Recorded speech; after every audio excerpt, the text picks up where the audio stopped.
Saudari-saudara pencinta insan yang terkasih, selamat pagi.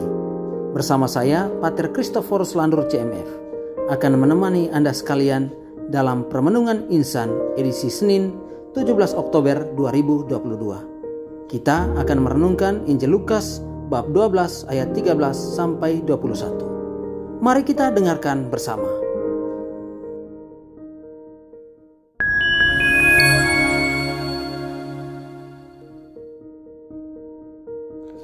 Saudari-saudara pencinta insan yang terkasih, Injil hari ini mengetengahkan kepada kita kisah tentang permintaan salah seorang murid Yesus yang meminta Yesus untuk menyelesaikan kasus pembagian warisan keluarganya.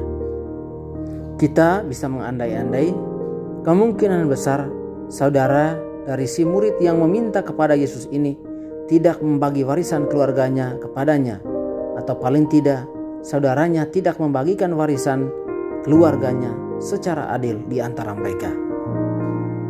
Alih-alih mengabulkan permintaan muridnya ini, Yesus menggunakan kesempatan itu untuk mengajar sekaligus menasihati para muridnya mengenai bahaya dari keserakahan dan ketamakan.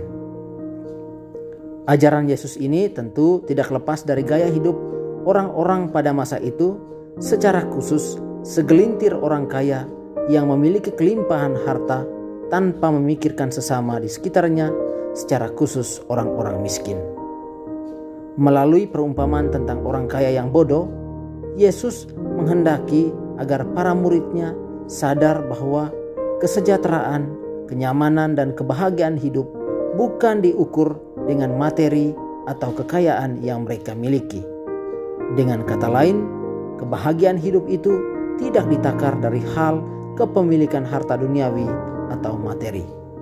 Sebaliknya, kesejahteraan, kenyamanan, dan kebahagiaan hidup ditakar dari kepenuhan atau kekayaan jiwa di hadapan Allah. Saudari-saudara pencinta insan yang terkasih, apa pesan buat kita? Injil hari ini mengingatkan kita dalam segala hal tentang hidup kita di hari-hari ini. Kita seperti orang kaya yang bodoh, mengumpulkan semua kekayaan di dunia ini, namun kita lupa untuk membuat jiwa kita penuh dan kenyang. Pesan Injil ini sangat jelas kepada kita bahwa kita harus mengisi jiwa kita terlebih dahulu dengan setiap perbuatan baik hingga kaya. Uang dan harta benda duniawi bukanlah apa-apa, karena ketika kita mati nanti, kita meninggalkan semuanya di bumi. Untuk itu, pertama-tama kita perlu mengisi jiwa kita dengan setiap perbuatan baik. Jiwa kita itu ibarat celengan besar yang perlu kita isi dengan kebajikan dan perbuatan baik. Kita juga mesti terus belajar untuk bersyukur dan tidak serakah terhadap segala sesuatu. Kita mestinya meminta pencerahan kepada Tuhan untuk dapat membagikan berkat kita kepada orang lain.